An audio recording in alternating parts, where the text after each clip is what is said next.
रोडवर नाही, खाली आहेत. नमस्कार, आपण पाहत आहात पुणे लाईव्ह न्यूज. पाहुयात दिवसभरातील ठळक घडामोडी. आरपीआय पक्षाचा सक्रिय कार्यकर्ता तथा महाराष्ट्र राज्य आरपीआय कामगार आघाडीच्या अध्यक्षाची 2 अज्ञात मारेकऱ्यांनी चाकूने भोसकून निर्घृण हत्या केली. ही घटना बुधवारी दिनांक 13 मे 2026 रोजी रात्री 9:30च्या सुमारास मोशी टोलनाका परिसरातील युवराज गार्डन हॉटेलमध्ये घडली. जुन्या वादातून ही हत्या घडल्याचा प्राथमिक अंदाज पोलिसांनी व्यक्त केला असून मुख्य सूत्रधार म्हणून नितीन धोत्रे याचे नाव समोर आले आहे. अनिल मारुती गोळे उर्फ मोरे, वय वर्ष 46, राहणार सध्या कुरुळी, तालुका खेड, जिल्हा पुणे असे खून करण्यात आलेल्या पदाधिकाऱ्याचे नाव आहे. या प्रकरणी नागनाथ कुंडलिक चाटे, वय वर्ष 43, राहणार कुरुळी, तालुका खेड यांनी एमआयडीसी पोलीस ठाण्यात फिर्याद दिली आहे. ते मयत अनिल गोळे उर्फ मोरे यांच्याकडे चालक म्हणून काम करत होते. पोलिसांनी दिलेल्या माहितीनुसार अनिल गोळे उर्फ मोरे हे वेगवेगळे व्यवसाय करत होते. चाकण परिसरातील पोलीस ठाण्यांमध्ये मागील काही वर्षांत त्यांची उठबस होती. तसेच ते आरपीआय पक्षाशी जोडलेले होते. दरम्यान बुधवारी मोरे उर्फ गोळे यांच्या वाहनावरील चालक नागनाथ चाटे हे वैयक्तिक कामानिमित्त बाहेर गेले होते. त्यामुळे अनिल गोळे हे स्वतः त्यांच्या फॉर्च्युनर कारमधून फिरत होते. रात्री 9:30च्या सुमारास वैभव रोकडे यांनी चाटे यांना फोन करून युवराज गार्डन हॉटेल येथे काहीतरी गंभीर प्रकार झाल्याचे सांगितले. त्यानंतर चाटे घटनास्थळी पोहोचले असता अनिल गोळे हे हॉटेलमधील कॅश काउंटरसमोर रक्ताच्या थारोळ्यात पडलेले दिसले. जखमी अवस्थेत त्यांना तातडीने मोशी येथील धनश्री हॉस्पिटलमध्ये नेण्यात आले. रुग्णालयात नेत असताना अनिल गोळे उर्फ मोरे यांनी चालकाला सांगितले की काही दिवसांपूर्वी नितीन धोत्रे याच्यासोबत जुन्या कारणावरून त्यांचा वाद झाला होता. त्यावेळी धोत्रे यांनी तू माझ्या नादी लागू नकोस, मी तुला फार जड जाईल अशी धमकी दिली होती. तसेच नितीन धोत्रे यांच्या सांगण्यावरून 2 अज्ञात मारेकऱ्यांनी माझ्यावर चाकूने हल्ला केला असेही त्यांनी सांगितल्याचं फिर्यादीत नमूद करण्यात आलं आहे. दरम्यान या हत्येमध्ये जुगार अड्ड्याची टीप व त्यानंतर झालेली कारवाई याचा राग कारणीभूत असल्याची चर्चा शहरात सुरू आहे. नितीन धोत्रे याचा मोशी ते कुरुळी हद्दीच्या दरम्यान मोठा जुगार क्लब सुरू असल्याची माहिती समोर येत आहे. काही दिवसांपूर्वी पोलिसांनी त्या क्लबवर धाड टाकून कारवाई केली होती. ही कारवाई अनिल गोळे यांच्या सांगण्यावरूनच झाली असल्याचा संशय धोत्रे याला होता. त्यातूनच दोघांमध्ये तीव्र वाद निर्माण झाला होता अशी चर्चा सुरू आहे. आरोपींनी केलेल्या हल्ल्यात अनिल गोळे यांच्या पोटात चाकू खुपसण्यात आला. तसेच नाकावर आणि डाव्या गुडघ्यावरही वार करण्यात आले आहेत. उपचारादरम्यान पहाटे 3च्या सुमारास डॉक्टरांनी त्यांना मृत घोषित केले. या घटनेनंतर आरपीआय कार्यकर्त्यांनी संताप व्यक्त करत आरोपींना तातडीने अटक करण्याची मागणी केली आहे. तर एमआयडीसी भोसरी पोलीस पुढील तपास करत आहेत. आळंदी जवळील हरिपाठ उद्यानाजवळ मोटरसायकल अपघातग्रस्त झाली. दुचाकीवरील दाम्पत्य खाली पडले. यावेळी महिलेचा टँकर खाली चिरडून मृत्यू झाला. अन्नपूर्णा माणिकराव रोकडे, वय वर्ष 63, राहणार विकासवाडी, धानोरे फाटा, आळंदी, तालुका खेड, जिल्हा पुणे असे या अपघातात ठार झालेल्या महिलेचे नाव आहे. तर आळंदी पोलीस याबाबतचा अधिक तपास करत आहेत. आळंदी दिघी परिसरात एका महिलेवर सामूहिक अत्याचार करण्यात आल्याची अत्यंत गंभीर घटना उघडकीस आली आहे. 7 जणांनी 7 एप्रिल 2026 रोजी संगनमताने पीडितेच्या घरात घुसून तिच्या गळ्यातील मंगळसूत्र हिसकावून घेतले आणि तिच्यावर बळजबरीने अत्याचार केला. इतकेच नव्हे तर पीडितेचे घर त्यांच्या नावावर करण्यासाठी आरोपींनी सतत दबाव टाकला असून घर विकून पैसे न दिल्यास सतत त्रास देण्याची धमकीही दिल्याचं फिर्यादीत म्हटलं आहे. या धक्कादायक प्रकारामुळे परिसरात मोठी खळबळ उडाली आहे. पीडित महिलेने 24 एप्रिल 2026 रोजी दिलेल्या फिर्यादीनुसार श्याम महाराज राठोड यांच्यासह अभिमन्यू आंधळे, नारायण खंदारे, राहुल सुरेश चोरडिया, कानिफनाथ घुले, युवराज खरमाटे आणि एका महिलेच्या विरोधात गुन्हा दाखल करण्यात आला असल्याचं पोलिसांनी सांगितलं आहे. दिलेल्या तक्रारीवरून पोलीस स्टेशन येथे 25/4/2026 रोजी एकूण 7 आरोपींविरुद्ध गुन्हा नोंद आहे. त्यापैकी आरोपी अभिमन्यू आंधळे, नारायण खंदारे, श्याम महाराज राठोड, राहुल चोरडिया, कानिपनाथ घुले, युवराज खरमाटे आणि आणखीन एक महिला असं 7 जणांच्या विरुद्ध सदरची तक्रार नोंद आहे. सदरच्या तक्रारीमध्ये 2 घटनांचा पीडितेने उल्लेख केलेला आहे. त्या 2 घटनांपैकी एक घटना ही 7/4/2026 रोजीची असून यातील आरोपी यांनी तिच्या घरामध्ये घुसून तिचं मंगळसूत्र काढून तिच्यावर लैंगिक अत्याचार केलेला आहे याबाबत तक्रार आहे. तसंच 4-5 महिन्यापूर्वी सुद्धा यातील आरोपी यांनी घरामध्ये घुसून तिच्यावर लैंगिक अत्याचार केला याबाबत तक्रार दिलेली आहे. तसंच या तक्रारीमध्ये यांच्या आरोपी आणि पीडिता यांच्यामध्ये घर नावावर करण्यावरून वाद होता याबाबत सुद्धा उल्लेख आहे. तरी याचा तपास चालू आहे. तपास PSI गपाट मॅडम करत आहे. पैशांची आणि दागिन्यांची चोरी झालेल्या अनेक बातम्या तुम्ही आजपर्यंत ऐकल्या असतील. मात्र चाकणजवळील खराबवाडीमध्ये एक अशी चोरी झाली की जी ऐकून तुम्ही चक्रावून जाल. चाकण परिसरात खराबवाडी तालुका खेड येथे चोरट्यांनी मोठे मेडिकलचे दुकान फोडले. मात्र या धाडसी चोरीत चोरट्यांनी फक्त निरोध, कॅडबरी आणि झंडूबॉम्बचे बॉक्स चोरून नेले. या प्रकरणी पोलिसांत गुन्हा दाखल करण्यात आला आहे. चाकण परिसरातील खराबवाडी येथे एका मेडिकल दुकानात धाडसी चोरी झाल्याची घटना समोर आली. विशेष म्हणजे चोरट्यांनी दुकानातील महागड्या औषधांच्या ऐवजी निरोध, कॅडबरी आणि झंडूबॉम्बचे बॉक्स चोरून नेल्याची बाब समोर आली आहे. या चोरट्यांनी केलेल्या या अजब चोरीचे सीसीटीव्ही फुटेजही समोर आले आहे. खराबवाडी येथील माही मेडिकलमध्ये पहाटे 4:30 वाजण्याच्या सुमारास ही चोरी झाली. चोरट्यांनी दुकानाचे शटर उचकटून आतमध्ये प्रवेश केला. दुकानातील रोकड आणि इतर साहित्यासोबतच त्यांनी निरोध, चॉकलेट्स आणि झंडूबॉम्बचे बॉक्स लंपास केले. ही संपूर्ण घटना दुकानातील सीसीटीव्ही कॅमेऱ्यामध्ये कैद झाली आहे. पहाटेच्या वेळी शांतता असताना चोरट्यांनी हात साफ केला. चोरीचा हा प्रकार आणि चोरट्यांनी चोरून नेलेल्या वस्तूंची सध्या सोशल मीडियावर जोरदार चर्चा सुरू असून या घटनेचे सीसीटीव्ही व्हिडिओ मोठ्या प्रमाणात व्हायरल होत आहेत. या प्रकरणी पोलीस अधिक तपास करत आहेत. आळंदी चाकण रस्त्यावरील एका लॉज समोर येणाऱ्या जाणाऱ्या नागरिकांना अश्लील हावभाव करत अडथळा निर्माण करणाऱ्या आणि सार्वजनिक सभ्यतेचा भंग करणाऱ्या एका महिलेवर पोलिसांनी कारवाई केली. ही कारवाई 13 मे रोजी सायंकाळी 4:30 सुमारास करण्यात आली. खेड तालुक्यातील पाईट करंडे वस्ती पॉली हाऊस येथे गुरुवार दिनांक 14 मे 2026 रोजी दुपारी सुमारे 2:30 वाजण्याच्या सुमारास दुर्दैवी आग दुर्घटना घडली. सोसायट्याचा वारा सुरू असताना महावितरणच्या विद्युत तारांमध्ये स्पार्किंग होऊन आगीच्या ठिणग्या पडल्या आणि त्या ठिणग्यांमुळे शेतकरी गुलाब रघुनाथ पिंजन यांच्या कडब्याच्या वैरणीला भीषण आग लागली. या आगीत 4 मोठ्या वड्यांमध्ये साठवून ठेवलेल्या तब्बल 11,000 कडब्याच्या पेंड्या काही क्षणात जळून खाक झाल्या. सदर चारा शेतकऱ्याने 4,000 रुपये शेकडा दराने खरेदी करून पावसाळ्यातील दुधाळ जनावरे तसेच बैलगाडा शर्यतीतील बैलांसाठी काळजीपूर्वक साठवून ठेवला होता. या आगीत सुमारे 4,40,000 रुपयांचे आर्थिक नुकसान झाले.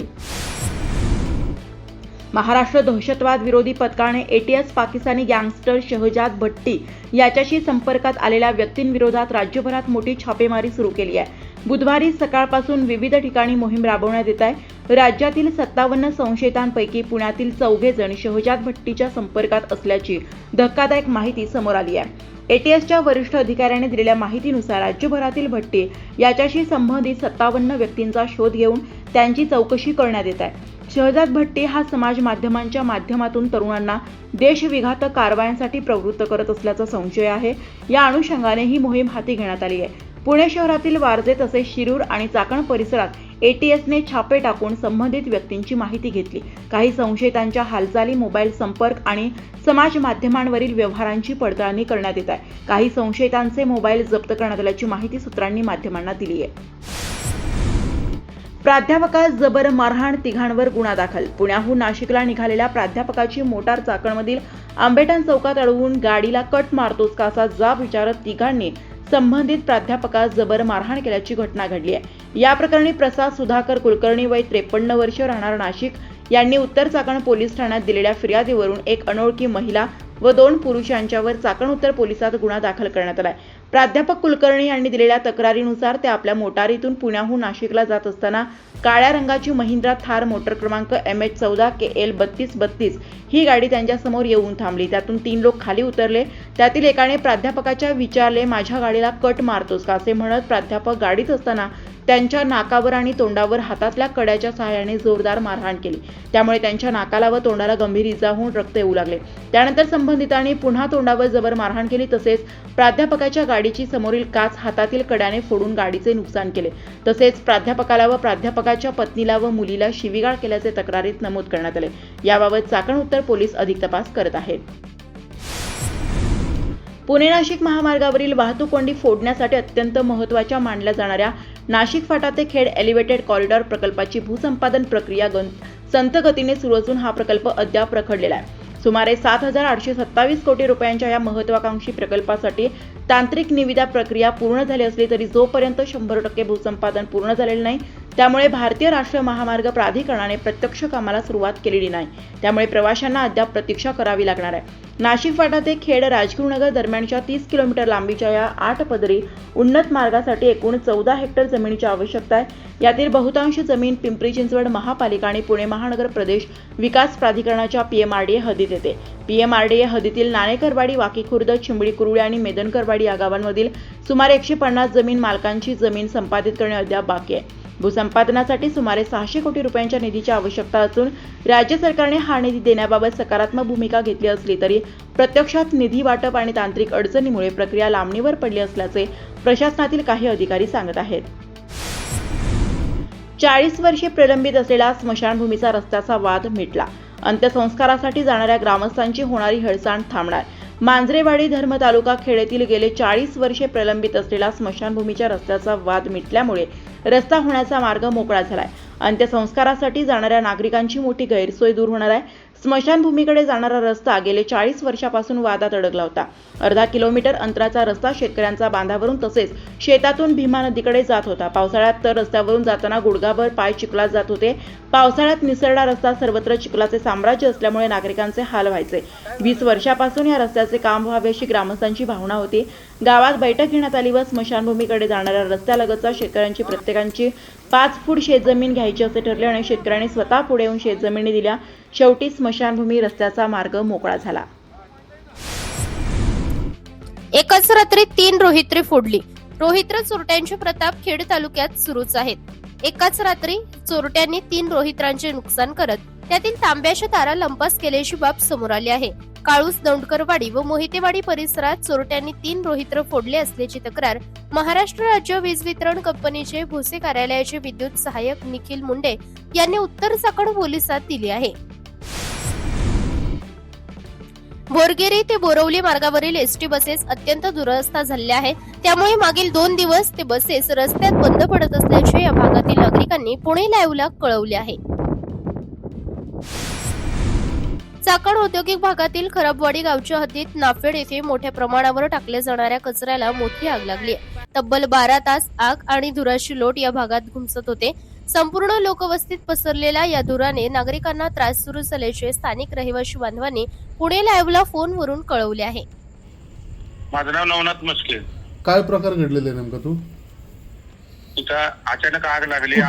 कुठं ठिकाण कोणतं? नापेड मध्ये. नापेड, खराबवाडी, गायरान नापेड मध्ये. गायरान नापेड म्हणजे खराबवाडी हद्दीमध्ये? हो, खराबवाडी हद्दीमध्ये ते हा आग लागली. तर आग लागल्यानंतर आम्ही ग्रामपंचायत यांना कळवलं, जाधव मॅडम यांना, की असं झालं. पण रात्री काय अग्निशामक बंब वगैरे काय बोलवलं नाही. सकाळी 12 वाजता तो बंब आला. तोपर्यंत आगीची लोट आहे ना पूर्ण परिसरात हे होऊन लहान मुलं झालं, वृद्ध नागरिक झालं, महिलांना श्वसनाचा त्रास झाला. आता दिवसभर आज सुद्धा सकाळी 2 वाजेपर्यंत चालू होतं तिथं. आतापर्यंत पण ते तुमचं ते आग. बरं, ही आग काय लावली कुणी की लागली, काय नेमका प्रकार आहे? आता त्याचा एव्हिडन्स नसल्यामुळे साहेब काय होतं, ते आग लागली असं म्हणतोय आपण. नाही, तो इथून मागे काय घडलेलं आहे? म्हणजे कचरा जास्त साठला की त्याला ऑटोमॅटिक आग लागली जाते, बरोबर का? आग लागते म्हणजे याचा अर्थ की लोकांचं म्हणणं आहे की तिथं की ही आग आहे ना ग्रामपंचायत जाणीवपूर्वक लावून आहे ना हे करते. ओके, बरं. मग आता डेपो पूर्ण झाला की असं लोकांचं म्हणणं आहे. तिथे एव्हिडन्स नसल्यामुळं आम्ही काय म्हणतो, आग लागली पण ती आग विझवली पाहिजे कॉल गेल्यानंतर ग्रामपंचायत. जवळजवळ ते 10-12 तास ती आग तशीच होती आणि त्याच्यामुळे धुराची लोट त्या सगळ्या परिसरात पसरले होते, बरोबर का? परिसरात पसरले. त्यामुळे लोकांना श्वसनाचे त्रास, जे वृद्ध लोक आहे, लहान मुलं झालं, पूर्ण घरांमध्ये हे झाले. बसता येणार, रात्रभर झोप नाही जिल्ह्या नागरिकांना. आता काय परिस्थिती आहे? आता याच्या पुढे ती आग आहे ना तुमचं ती आहे ती. आता बंब त्यांनी दुपारून बोलवला ग्रामपंचायतीत. ऍक्च्युली तो बंब रात्रीच बोलवायला पाहिजे होता. ती आग विझली असती. तिथं प्रशासक आहे ना तुमच्या ग्रामपंचायतीवर? हो, प्रशासक आहे तिथं. ओके, बरोबर. भारतातील सर्वात मोठ्या ॲग्री हॅथकॉन कार्यक्रमास उपस्थित राहण्याचे आवाहन खेडचे आमदार बाबाजी काळे यांनी शेतकऱ्यांना केले आहे. खेड तालुक्यातील शेतकरी बांधवांनी कृषी क्षेत्रातील आधुनिक तंत्रज्ञान, नाविन्यपूर्ण कल्पना आणि नव्या संशोधनाची माहिती मिळवण्यासाठी महाराष्ट्र शासनाच्या कृषी विभागामार्फत आयोजित करण्यात आलेल्या भारतातील सर्वात मोठ्या ॲग्री हॅथकॉन कार्यक्रमास मोठ्या संख्येने उपस्थित राहावे असे आवाहन खेड आळंदी विधानसभा मतदारसंघाचे आमदार बाबाजी काळे यांनी केले आहे. आळंदी रस्त्यावर गुरुवारी रात्री 11च्या सुमारास गॅस वाहतूक करणारे वाहन उलटून अपघात झाले. चाकण आळंदी रस्त्यावर आळंदी जवळील घाटात सदरचा अपघात झाला. या अपघातात सर्व गॅस सिलेंडर रस्त्यावर पडल्याचे नागरिकांनी व्हिडिओ पाठवून कळवले. रोडवर नाही, खाली.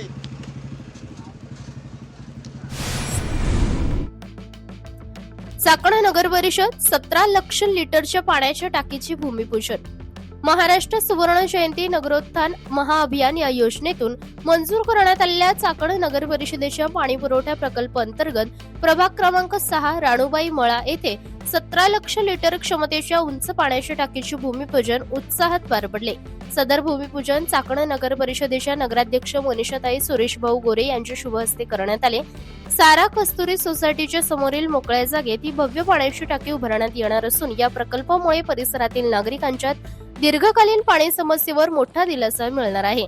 या पाणी योजनेला महाराष्ट्र राज्याचे तत्कालीन मुख्यमंत्री तथा विद्यमान उपमुख्यमंत्री एकनाथ शिंदे यांनी मंजुरी दिली होती. यावेळी महाराष्ट्र प्रदूषण नियंत्रण मंडळाचे सदस्य व चाकण नगर परिषदेचे शिवसेनेचे गटनेते नितीन गोरे, उपनगराध्यक्ष सुवर्णा राक्षे यांच्यासह सर्व सभापती व नगरसेवक आणि नागरिक उपस्थित होते. नमस्कार, आपण पाहत आहात पुणे लाईव्ह न्यूज.